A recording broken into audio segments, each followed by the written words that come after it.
संदर्भात आम्ही सगळ्यांनी एक प्रमुख कार्यकर्त्यांची बैठक काही चर्चा मगाशी इथे येण्यापूर्वी आमच्या झालेल्या आहे आणि अलमट्टी संदर्भात विस्तारानं सर्वांनी भूमिका मांडलेली आहे। आपल्या सगळ्यांना माहिती आहे की सगळ्यांना मीटिंगला बोलवा अशी आम्ही विनंती केली होती, परंतु फक्त सत्ताधारी आमदारांना बैठकीला बोलवलं आणि त्यानंतर आम्ही महाविकास आघाडीचे जे आमदार खासदार आहेत आमचं एक विस्तृत पत्र सन्मान्य मंत्री महोदयांना देखील एक 15 दिवसापूर्वी पाठवून दिलं।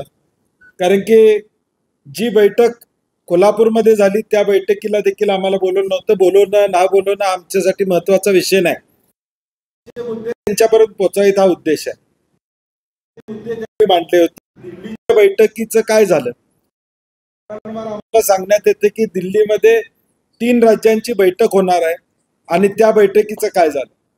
राज्य शासन सुप्रीम कोर्टात गेलं जाणार आहे का अजून गेलेलं नाही याचा खुलासा अजून झालेला नाही। 16 अधिकारी दिलेत असं सांगण्यात येतंय।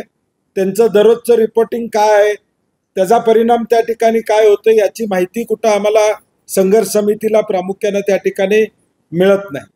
जी बैठक गुणालेजींच्या बरोबर कोल्हापूरमध्ये झाली त्या बैठकीमध्ये संघर्ष समितीने जे मुद्दे सांगितले त्या मुद्द्या एकदा एक बैठक आम्ही मंत्री महोदयांच्यावर घेऊ आणि त्याच्यावर चर्चा करू असं सांगितलं।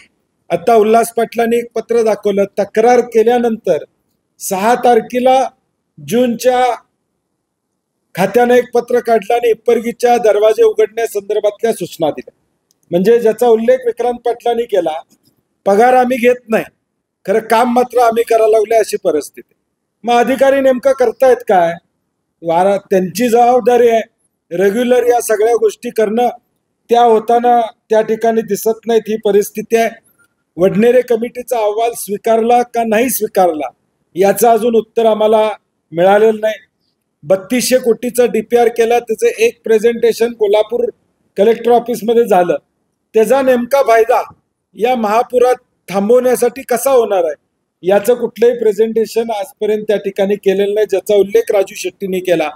त्यामुळं आमची पुन्हा एकदा सरकारला विनंती आहे की ज्या गोष्टी आम्ही मांडलेल्या आहेत त्या संदर्भात काय तुम्ही नेमकं केलं याचा एक अहवाल तरी लेखी आम्हाला पाठवून द्या की बाबा हे जी बैठक झाली 31 तारखेला त्याच्या संदर्भात ज्या सूचना आम्ही दिल्या त्याच्या संदर्भात तुमचं म्हणणं काय लेखी आम्हाला द्या की याची अंमलबजावणी दिली।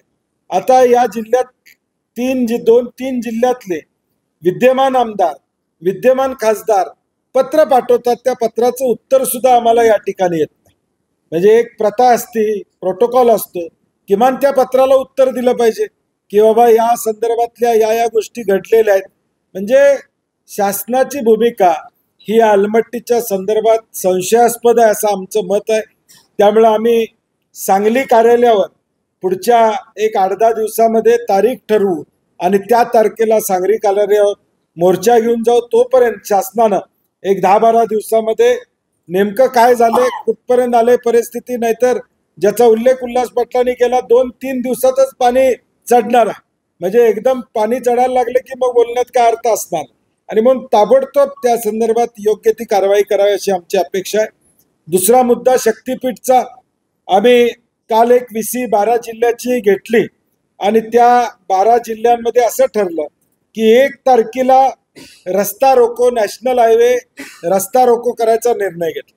गरज नसलेला शक्तीपीठ, म्हणजे गरज नाही आहे या शक्तीपीठ रस्त्याची, त्याच्याऐवजी हे सगळे 50-60 हजार कोटी रुपये आमच्या शेतकऱ्यांच्या कर्जमाफीला दिले तर बरं होईल। म्हणजे किमान निदान शेतकऱ्याची कर्जमाफी तरी त्या 2 वेळा होईल, म्हणजे शेतकऱ्याची कर्जमाफी तरी होईल। म्हणजे आज गरज नसलेल्यावर कशासाठी हा पैसा खर्च केला जातोय। वित्त आणि या ठिकाणी नियोजन विभागाने आक्षेप घेतलेले आहेत की तुमची आर्थिक परिस्थिती काय हे बघा। खुल्या बाजारातून 6% पैसे मिळत असताना हे 8.5% वरचं कर्ज कशासाठी घेता, हे वित्त आणि नियोजन विभागाने स्वतः लिहिलेल्या वर्तमानपत्रामध्ये बातम्या आलेल्या आहेत। त्याचा ते चुकीचं असं कोणी म्हटलेलं नाही, त्याचं खंडन सरकारनं त्या ठिकाणी केलेलं नाही। म्हणजे ज्या बातम्या वर्तमानपत्रामध्ये आलेल्या आहेत वित्त आणि नियोजन विभागाच्या संदर्भात त्या सत्य आहेत असं आम्ही मानतो। त्यांचाही आक्षेप असेल तर हा पांढरा हत्ती या ठिकाणी करू नका अशी आमची विनंती आहे.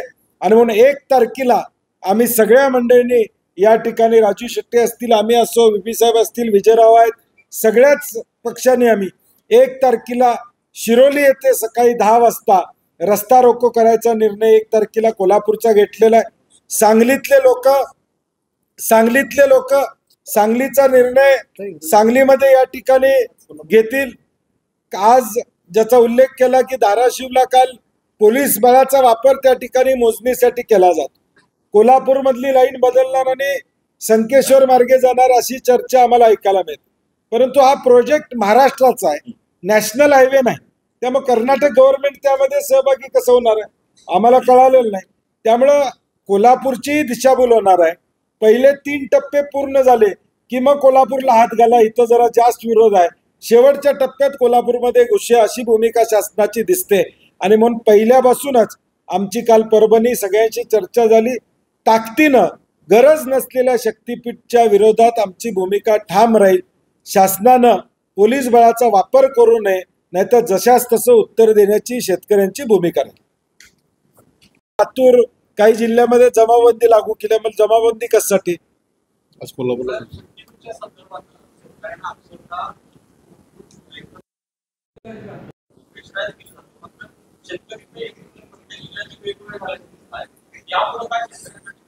असं काही नाही आहे. 12 जिल्ह्यातल्या शेतकऱ्यांचा समन्वय आहे आणि एक एकोप आहे. आम्ही एकमेकाशी बोलतो. अर्थात हे सगळे सर्वपक्षीय शेतकरी आहेत, कारण इथं शक्तीपीठ रद्द एवढ्या एका कार्यक्रमाखाली आम्ही सगळे एकत्रित आलेलो आहोत. आणि त्यामुळं असं काही नाही आहे. मी काल सोलापूर आणि धाराशिवला जाऊन आलो, तिथलं मोजणी बंद पाडून आलोय.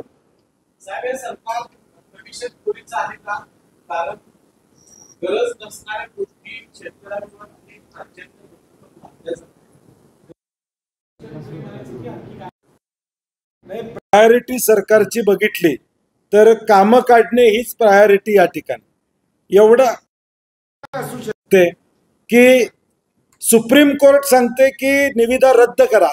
3000 कोटी रुपये कमीची LNTची निविदा तुम्ही का रद्द केली? याच्यापेक्षा आणि काय पुरावा पाहिजे या सरकारचा? हे सरकार भ्रष्टाचारानं या ठिकाणी भ्रष्टाचार युक्त सरकार हे दिसून येते. ह्या एका सुप्रीम कोर्टामध्ये जावं लागलं LNT सारख्या नामांकित कंपनीला. LNT सारखी नामांकित कंपनी या ठिकाणी टेक्निकली या ठिकाणी बाद होते, याचा अर्थच तो आहे. आणि तोच ज्याचा उल्लेख आता झाला की रस्त्याची कॉस्ट याच्यावरून सिद्ध होते. मग नॅशनल हायवेकडे हा रस्ता, नॅशनल हायवेला एकदा DPR करायला शासनानं सांगावं. त्यांची कॉस्ट काय येते बघूया. आम्ही रस्ता करा म्हणत नाही, निदान DPR करून तरी घ्या, बघू किती कॉस्ट येते त्यांची. आणि माझं काय मत आहे की समजा मराठवाड्याला किंवा पश्चिम विदर्भाला कोकणाबरोबर जोडायचा आहे, गोव्यावर जोडायचा आहे. आता जो रत्नागिरी नागपूर जो राष्ट्रीय महामार्ग आहे केंद्र शासनाचाच आहे, तो 8 पदरी करा. आम्ही कुठे नाही म्हणालो, आम्हीच करणार. हा 8 तास का?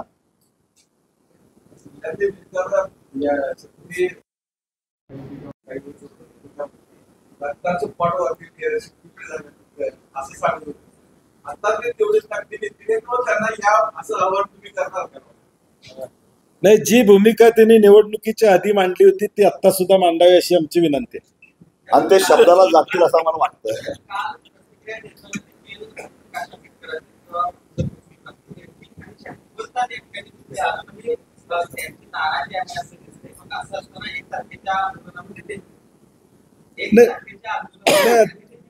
सत्तेत ते असल्यामुळे त्यांनी सहभागी व्हावं असं आम्हाला काय वाटणार नाही, परंतु आले तर स्वागतच आहे.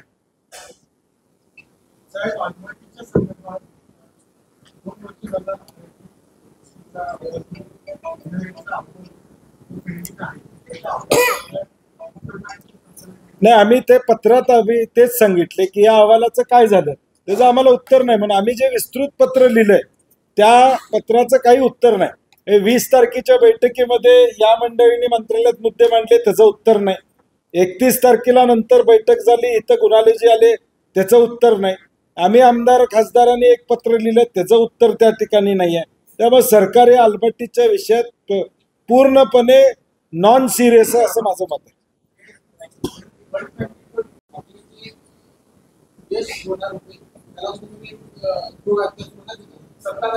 नाही, मी त्यावेळी सांगितलं होतं हा विषय केंद्र शासनाशी निगडीत आहे आणि म्हणून आम्ही ते आंदोलन ज्यावेळी पुकारलं, अरुण अण्णा असतील, मी असो, आम्ही सगळ्यांनी त्यावेळी सर्व पक्षीय केलं, कारण त्यात आम्हाला कुठलं राजकारण करायचं नव्हतं. परंतु मंत्रालयातली बैठक जी शासनानं लावली त्यात त्यांनी राजकारण केलं. त्यांनी महायुतीच्याच लोकप्रतिनिधींना बोलवलं आणि मग त्यांची दिशा तिथंच स्पष्ट झाली की हा मुद्दा इतरांच्या हातात जाऊ नये, तो स्वतःकडे राहावा या दृष्टीनं प्रयत्न केला. आमची ती भूमिका नव्हती. आमची भूमिका महापुराचा फटका ज्या शेतकऱ्यांना बसतोय, सामान्य जनतेला बसतोय, त्याच्या प्रती आमचं दायित्व होतं. नाही, त्यातून काहीतरी निष्पन्न झालं असतं, हायजॅक केलं, काय झालंच नाही ना. हा, म्हणजे त्यांच्या बैठकीला यश आलं असतं तर ठीक होतं. म्हणता आलं असतं.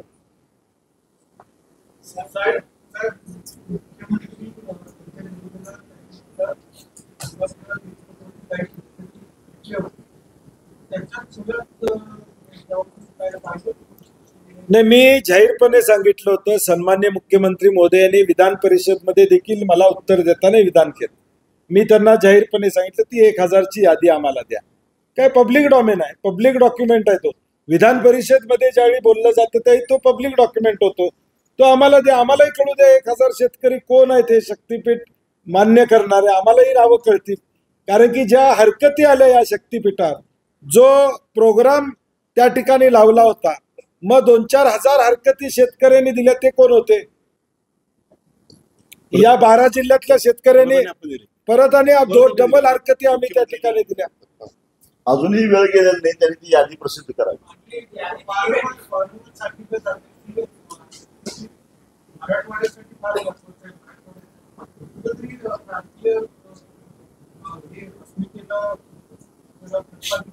मराठवाड्याला पाण्याची आवश्यकता आहे. मराठवाडा सुजलाम सुफलाम करायचा असेल तर रस्त्यानं कसं होणार आहे? तिथं उद्योग घेऊन जावा, तिथं पाण्याची व्यवस्था त्या ठिकाणी करा, शेतकऱ्याला 4 पैसे कसे मिळतील यासाठी धोरण करा, खताचे दर कमी करा, सोयाबीनला भाव आता किती आहे त्याचा विचार करा आणि मग त्या भागाचा किंवा तिथल्या विषयाला गती मिळेल. आणि मराठवाड्यातल्या शेतकऱ्यांचा 7-12 कोरा करा, हा म्हणजे आपोआपच मराठवाड्याला होईल.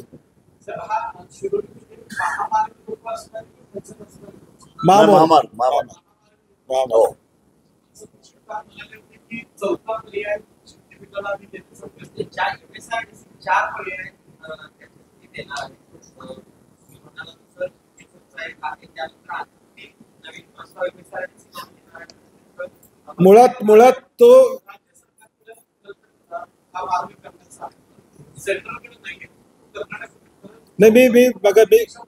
मी मगाशीच सांगितलं, तो तसं नाही आहे. आमची भूमिका कोल्हापूर पुरती नाही आहे, तर 12 जिल्ह्यापुरती आहे. 12 जिल्ह्याशी संबंधित हा महामार्ग आहे. आमची भूमिका फक्त कोल्हापूर पुरती नाही. मागच्या वेळी देखील अधिसूचना रद्द झाली त्यावेळी आम्ही सांगितलं होतं की सगळ्या महामार्गाची तुम्ही अधिसूचना रद्द करा. त्यामुळे फक्त कोल्हापूर पुरता विषय आम्ही घेतलेला नाही. आमची मागणी गरज नसलेला शक्तीपीठ 12 जिल्ह्यातला रद्द करा.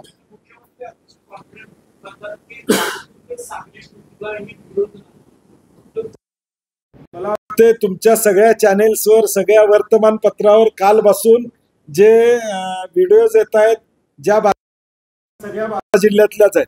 कोल्हापूरमध्ये मोजणी चालूच नाही आहे, त्यामुळे इथला विरोध कुठं पेपरमध्ये आलेलाच नाही आहे.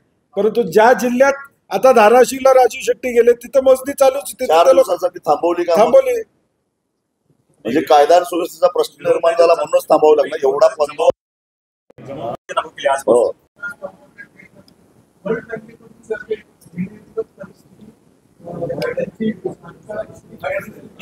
राज्याची आर्थिक परिस्थिती काय हे शक्तीपीठच्या कॅबिनेट नोटनं महाराष्ट्राला या ठिकाणी सांगितलेलं आहे.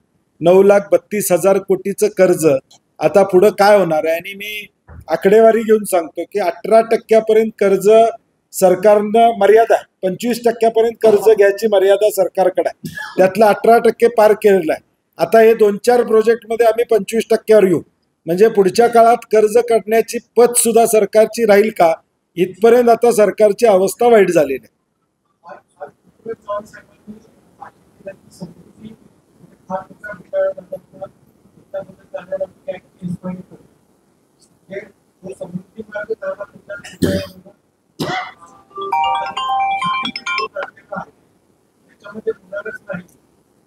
होणारच आहे ना. परत ते आकडेवारी सांगितलेच आकडेवारी सांगितलेच.